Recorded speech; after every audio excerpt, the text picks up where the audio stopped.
There is a phrase you hear from experienced appraisers that you never hear from car salesmen. The phrase goes, "You don't get hurt buying it, you get hurt selling it." That's what this video is about, not the thrill of the purchase, it is the reality of the exit. 15 cars that photograph beautifully, read well in listings, and quietly become capital sinks the moment you try to move them. We are going through each one the way an auction analyst does, focusing on documentation standards and where the financial exposure actually sits. Number 1, from 1970 to 1971, Plymouth Barracuda, 318 V8. Failure mode. Engine to body value mismatch. The third generation Barracuda body is legitimately one of the finest production designs of the era. It photographs like a six-figure car regardless of what is under the hood. That's the problem. The base car came with the 318 V8, 230 horsepower, the same engine Chrysler was putting into fleet taxis. The Cuda with the 426 Hemi starts at $100,000 today. The 14 Hemi convertibles built in 1970 have crossed $2 million at auction. Only 652 Hemi hardtops exist. A clean 318 Barracuda brings $35,000 to $50,000. The market pays for the drivetrain. The body is just packaging. If you are not looking at the engine stamp and fender tag before anything else, you are buying the wrong thing for the wrong reason. Number 2, 1966 to 1967, Chevelle SS 396 L35 versus L78. Failure mode, documentation gap at high price points. Both cars wear SS 396 on the fender. The difference is the RPO code on the build sheet and roughly $60,000 to $80,000 in market value. The L35 produced 325 horsepower. The L78 produced 375 horsepower with different heads, different cam, and forged internals. Chevrolet did not advertise the L78 in consumer brochures. Production in 1966 was 3,099 L78 cars. In 1967, production was 612. Bring a Trailer and Mecum results show L35 cars at $55,000 to $80,000 in excellent condition. Documented L78 cars regularly exceed $120,000, with strong examples clearing $150,000. Without the original Protect O plate or a GM Heritage Center confirmation of the RPO codes, you are buying an unknown. Sellers know the gap. A listing that says matching numbers is not the same as documented evidence. Number 3, 1971 to 1972, Chevelle Malibu, clone saturation. Failure mode, authentication is effectively impossible without paperwork. From 1969 to 1972, all Chevelle SS models were built on the Malibu platform. The exterior was shared. The difference between a base Malibu and a genuine SS was the option package and specific cowl tag coding, all of which is reproducible. Emblems, hood stripes, cowl induction hood, dashboard inserts. The reproduction parts industry has kept pace with collector demand for 50 years. Experienced Chevelle collectors state openly that without a broadcast sheet or Protect O plate, they cannot reliably distinguish a real SS from a well-built clone. Documented 1970, Chevelle SS 454 sells for $80,000 to $200,000. A clone with identical visual presentation sells for $55,000 to $70,000 if the buyer figures it out. This is not a bad car, it is a bad assumption to buy one without paperwork. Number 4, the 1970 to 1971 Buick GSX, authentication, risk at high price points. Production numbers, 678 GSX models in 1970, 124 in 1971, and 44 in 1972. A genuine GSX Stage 1 commands $70,000 to over $150,000 at major auctions. The Stage 1 455 ran a 13.79 second quarter mile in Motor Trend's 1970 testing, faster than several more famous names from that year. The complication is that the GSX clone industry is sophisticated. Correct stripes, spoilers, shaker hood, and badging are all reproducible at a level that makes visual authentication unreliable, even for experienced owners. Hagerty's valuation notes are direct. Verifiable provenance is a must. That means a Buick Heritage Alliance record or factory documentation confirming the GSX option codes. Without it, the gap between a confirmed original and an unverified look-alike can exceed $80,000. Serious buyers at this price point require documentation. Buyers who do not require it are not paying original prices. Section 5, 1973, Pontiac GTO LeMans, auction illiquidity. Failure mode. The market has moved on and will not come back. In 1966, Pontiac sold 96,946 GTOs. By 1973, the GTO had been reduced to an option package on the smaller A-body LeMans. It featured different proportions, a 400 cubic inch engine producing 230 horsepower, and 4,806 units sold. Current market, a solid 1966 GTO brings $55,000 to $90,000. The 1973 LeMans GTO sells for $18,000 to $25,000, and it consistently spends extended time on the auction block. Collector appetite concentrates on cars from 1964 to 1969. The 1973 version, to most serious buyers, is a different car wearing legacy badging. There is also a generational demand factor worth acknowledging. The buyers who grew up with the GTO as an aspirational car are now in their 70s and 80s. The next generation of collectors did not have the same relationship with it. The demand for Malaise-era muscle broadly is showing signs of a structural ceiling that pre-1970 cars do not face. Reserve failures on this model at Mecum and Barrett-Jackson are not uncommon. If your exit timeline is compressed, this matters significantly.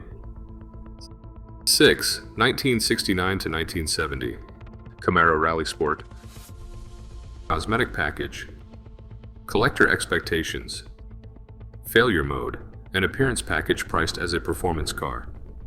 The Rally Sport was an option with hidden headlights, revised taillights, and RS badging. It could be ordered on any Camaro, including the base inline 6. The Z28 was a mechanical package with a 302 V8 engine, a close ratio, 4-speed transmission, and specific suspension tuning. Documented 1969 Z28 values run $50,000 to $120,000. An RS-only Camaro without SS or Z28 mechanical content sells like a base Camaro with visual upgrades, meaningfully less. The issue is listings that lead with RS without disclosing the drivetrain. That is technically accurate, and it is how buyers end up paying Z28 money for a car the collector market treats as a standard coupe. Know what the Rally Sport badge does and does not mean before you negotiate the price. 7. 1979 to 1981 Firebird Formula, the $13,000 cultural premium. Failure mode. You are buying movie rights, not engineering. The 1979 to 1981 Firebird Formula and the Trans Am were mechanically identical in most configurations. Same base 301 V8, same floor pan, same suspension options. Hagerty 2025 listed the Formula in excellent condition at $20,300 and the Trans Am in excellent condition at $33,400. That gap of $13,100 is explained entirely by the movie Smokey and the Bandit. The Trans Am was in the movie. The Formula was not. Pop culture has sustained that premium for decades with no sign of closing. If you are buying a Formula expecting Trans Am appreciation rates, the historical data does not support it. If you are buying it to drive a mechanically identical car for significantly less, that is a rational decision. Those are two different buyers with two different outcomes. We are halfway through. If this kind of analysis is useful to you, subscribing means you will see the follow-up when it comes. We are planning a separate video on what actually holds value in this market. Number 8. From 1971 to 1973, the AMC Javelin AMX faces a parts ecosystem collapse. The Javelin AMX has a legitimate performance record, 401 V8, a mid-14-second quarter-mile in period car and driver testing, and genuinely distinctive bodywork by Richard Teague. Clean examples sell for $20,000 to $30,000. AMC ceased operations in 1988. No original equipment manufacturer pipeline exists. The front suspension geometry is specific to AMC and does not cross-reference with General Motors or Chrysler components. Suspension bushings have reached the end of their service life.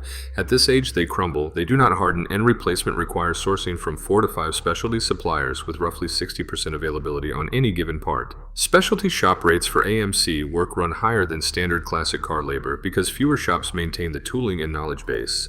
Budget overruns of 30 to 50% over initial estimates are documented consistently in AMC enthusiast communities.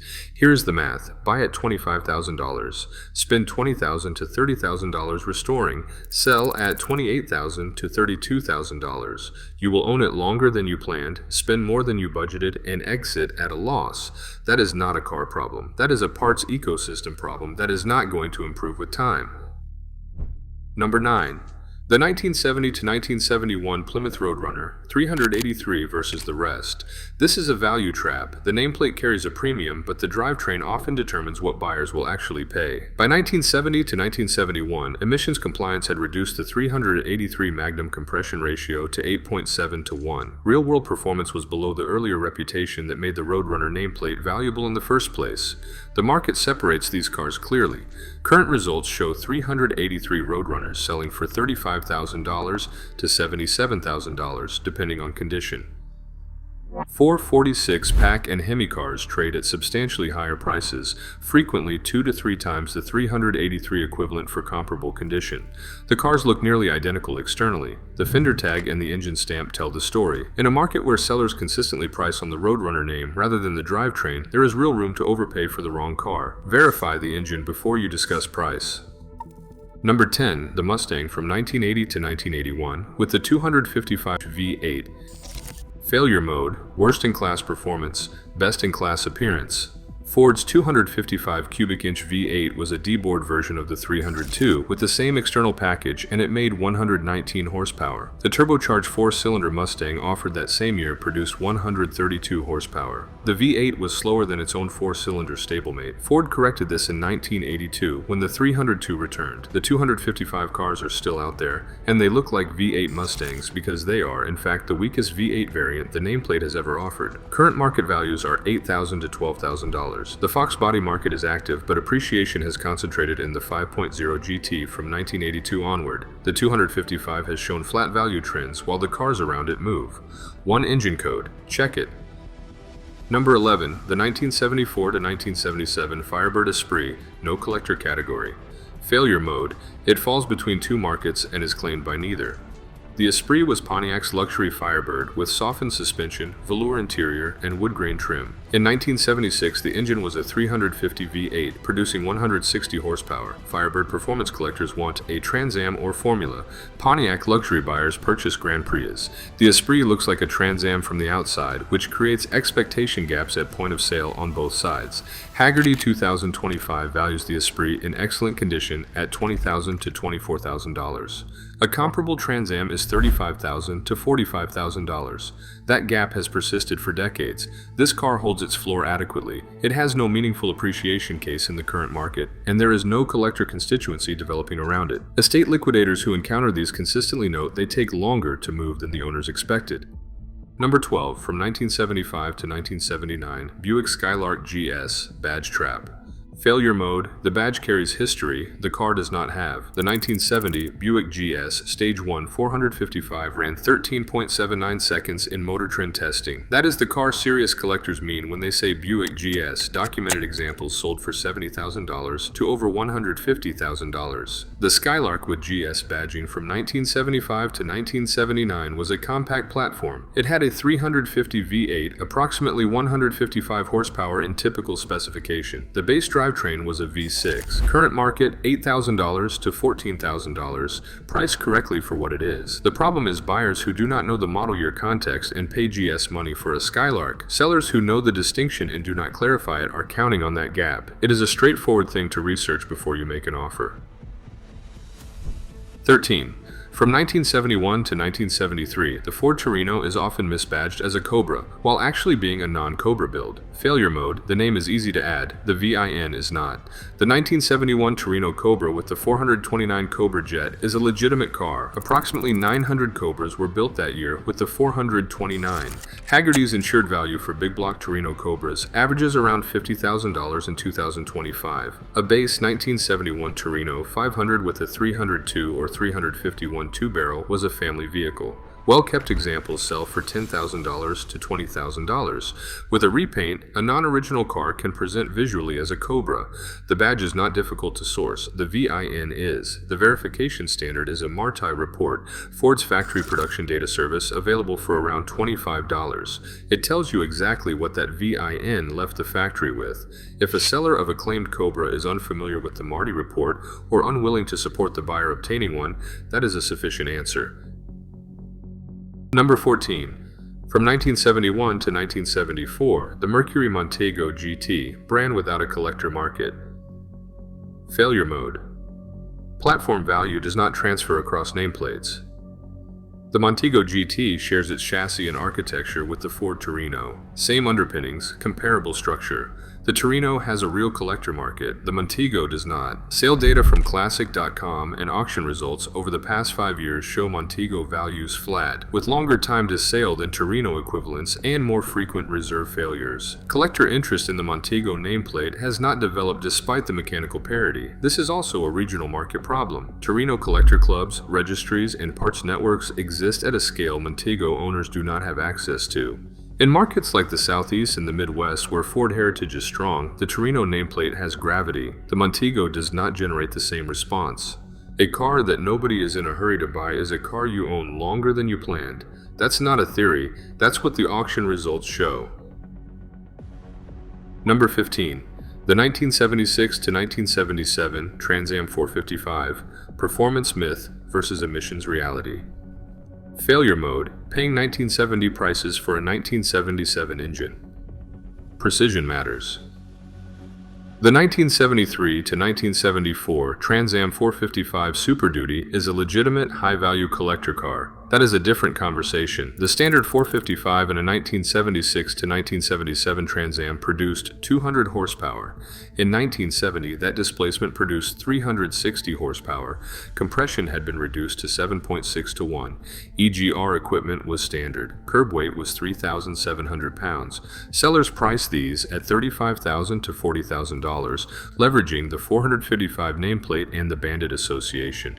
Hagerty's auction data shows standard 455 F-bodies among the slowest moving inventory in the F-body category, with extended time to sale, frequent reserve failures, and bid-to-ask spreads that favor buyers. Inflation adjusted, these cars have produced negative real returns over the past 15 years relative to the premium being asked. The EGR equipment requires periodic service. Period-correct restoration parts are increasingly difficult to source correctly. This is not a bad car, it is a bad financial assumption at the prices the Bandit mythology currently supports. Every car we covered has genuine value to the right buyer at the right price. None of them deserve mockery. Several are well-built, attractive machines that have given owners decades of satisfaction. The issue is not the cars. It is the gap between what buyers expect at purchase and what they discover at sale. If you've owned one of these, leave it in the comments. That knowledge is more useful to someone shopping right now than anything said here. What's the car you've seen consistently misrepresented in listings? That might be worth a follow-up.